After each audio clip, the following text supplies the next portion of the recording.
Brought you by NBC bearing, ಭಾರತದ ಮೊದಲ bearing ತಯಾರಕರು. ಮಿಠಾಯಿ ಔಷಧಿ ಮೇಲೂ ಕಾಂಗ್ರೆಸ್ ಟ್ಯಾಕ್ಸ್ ಹಾಕಿತ್ತು. ಜಿಎಸ್ಟಿ ಕಡಿತ ಸ್ವಾತಂತ್ರ್ಯ ನಂತರ ದೊಡ್ಡ ಸುಧಾರಣೆ ಎಂದ ಮೋದಿ. ತೆರಿಗೆ ಸಂಗ್ರಹಣೆ ದೊಡ್ಡ ಸಾಧನೆನಾ ಅಂತ ಖರ್ಗೆ ಪ್ರಶ್ನೆ. ಜಿಲ್ಲಾ taluk panchayat election war, EVM ಬದಲು ಬರಲಿದೆ ಬ್ಯಾಲೆಟ್ ಪೇಪರ್. ಚುನಾವಣಾ ಆಯೋಗಕ್ಕೆ ಶಿಫಾರಸಿಗೆ ಸಂಪುಟ ಸಭೆ ಸಮ್ಮತಿ.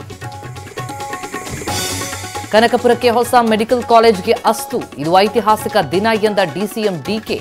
ರಾಮನಗರಕ್ಕೂ ಮೆಟ್ರೋ ತರ್ತೇವೆ ಅಂತ ಭರವಸೆ. ಮೂಡಾ ಕೇಸ್ನಲ್ಲಿ ಸಿಎಂ ಸಿದ್ದರಾಮಯ್ಯಗೆ ಕ್ಲೀನ್ ಚಿಟ್. ಪಿಎನ್ ದೇಸಾಯಿ ಆಯೋಗದ ವರದಿಗೆ ಸಂಪುಟ ಒಪ್ಪಿಗೆ. ಸುಳ್ಳು, ಗೊಂದಲದ ವರದಿ ಇದು ಎಂದ ಸ್ನೇಹಮಯಿ ಕೃಷ್ಣ. ಸಮೀರ್ ಮನೆಯಲ್ಲಿ ರಾತ್ರಿವರೆಗೂ ಪೊಲೀಸರ ಶೋಧ. Laptop, camera, mobile seize. Sameer ಹೇಳಿರೋದು ಯಾವುದು ಸುಳ್ಳಲ್ಲ ಎಂದ ಮಟ್ಟಣ್ಣನವರ್. ವಯೋದೌರ್ಬಲ್ಯ ಅಂತ ಅನ್ಕೊಳ್ಳೋದು.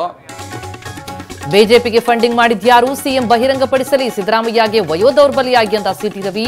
ಷಡ್ಯಂತ್ರ ಗೊತ್ತಿದ್ರೂ ಮುಚ್ಚಿಟ್ಟಿದ್ಯಾಕೆ ಅಂತ ಪ್ರಶ್ನೆ. ದೆಹಲಿಯಲ್ಲಿ ಅಪಾಯದ ಮಟ್ಟ ಮೀರಿದ ಯಮುನಾ ನದಿ. ಪಂಜಾಬ್ನಲ್ಲಿ 37ಕ್ಕೇರಿತು ಸಾವಿನ ಸಂಖ್ಯೆ. ಹಿಮಾಚಲದಲ್ಲಿ ನಗರಕ್ಕೆ ನುಗ್ಗಿ ಬಂತು ಕೆಸರಿನ ಪ್ರವಾಹ. ಆನ್ಲೈನ್ ಬೆಟ್ಟಿಂಗ್ ಆಪ್ಗೆ ಪ್ರಮೋಷನ್. ಶಿಖರ್ ಧವನ್ಗೆ ಇಡಿ ಪ್ರಶ್ನೆಗಳ ಸುರಿಮಳೆ. ಆರೋಪ ಸಾಬೀತಾದ್ರೆ ಜೈಲುವಾಸ ಫಿಕ್ಸ್. ರಾಜಮೌಳಿಯ ಹೊಸ ಚಿತ್ರದ ಶೂಟಿಂಗ್ ಫೋಟೋ ಲೀಕ್.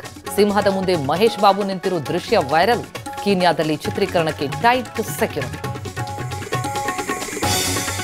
ನಾಡಿನೆಲ್ಲೆಡೆ ಇಂದು ಈದ್ ಮಿಲಾದ್ ಸಂಭ್ರಮ. ಬೆಂಗಳೂರಿನಲ್ಲಿ ಮೆರವಣಿಗೆ ಹಿನ್ನೆಲೆ ಹಲವೆಡೆ ಸಂಚಾರ ಬದಲು.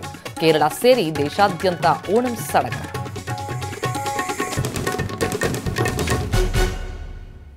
Brought you by NBC bearing, ಭಾರತದ ಮೊದಲ ಬೇರಿಂಗ್ ತಯಾರಕರು.